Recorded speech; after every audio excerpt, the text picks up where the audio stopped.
ଯେହେତୁ କାଲି ଶୁକ୍ରବାରଟା ଥିଲା ଆଇଁଷ ତ ଟିକେ ରଖିବାର ଥିଲା। ସେଥିପାଇଁ ମାମା କ'ଣ କଲା ନା ଘର ପାଖରୁ ମାଛଟେ ରଖିଦେଲା। ମୋ ମାମା କହିଲା ସବୁବେଳେ ତ ସେଇ ତରକାରୀ ଫରକାରୀ କରିକି ଖାଉଛି, ଆଜି ଆଉ ଗୋଟେ କ'ଣ ଅଲଗା କରିକି ଖାଇଲେ ହୁଅନ୍ତାନି। ଆଉ ମୋ ମୁଣ୍ଡରେ କ'ଣ ହେଇଛି କେଜାଣି 3-4 ଦିନ ହେଲାଣି ଖାଲି ସବୁ ଜିନିଷର ମୁଁ ଚିଲି ବନେଇକି ଖାଉଛି। ସେଥିପାଇଁ ଆଜି କହିଲି ଚିଲି ମାଛ ବନେଇବି। ଆଉ ସେଇ ଲାଗି ମାମା କ'ଣ କଲା ନା ମାଛ ଆଣିକି କାଟିକି ଧୋଇକି ରଖିଦେଲା। ମୁଁ ସେଇ ଖଟା ମାଛରେ ଲୁଣ, ହଳଦୀ, ଲଙ୍କାଗୁଣ୍ଡ ଆଉ କର୍ଣ୍ଣଫ୍ଲୋର୍ ଗୋଳେଇକି ତାକୁ ଟିକେ କିଛି ସମୟ ପାଇଁ ରଖିଦେଲି। ତାପରେ କଡ଼େଇରେ ତେଲ ନେଇକି ଗୋଟେ ଗୋଟେ କରି ମାଛକୁ ଭଲସେ କଡ଼ାକେ ଭାଜିକିରି କାଢ଼ିଦେଲି। ତାପରେ ସେଇ କଡ଼େଇରେ ତେଲ ନେଇକି ରସୁଣ ଟିକେ, ପିଆଜ, ଲଙ୍କା ପକେଇକି ଭଲସେ ଟିକେ ଭାଜିଦେଲି।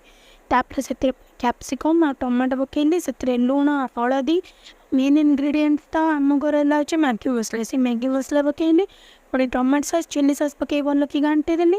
ତାପରେ ସେଇ ଯେଉଁ ଭଜା ମାଛକୁ ତା ଦେହରେ ପକେଇକି ଭଲସେ କଷି ଦେଇକି କର୍ଣ୍ଣଫ୍ଲୋର୍ ଟିକେ ପାଣି ପକେଇକି ରେଡ଼ି କରିଦେଲି ଆମର ଚିଲି ମାଛ।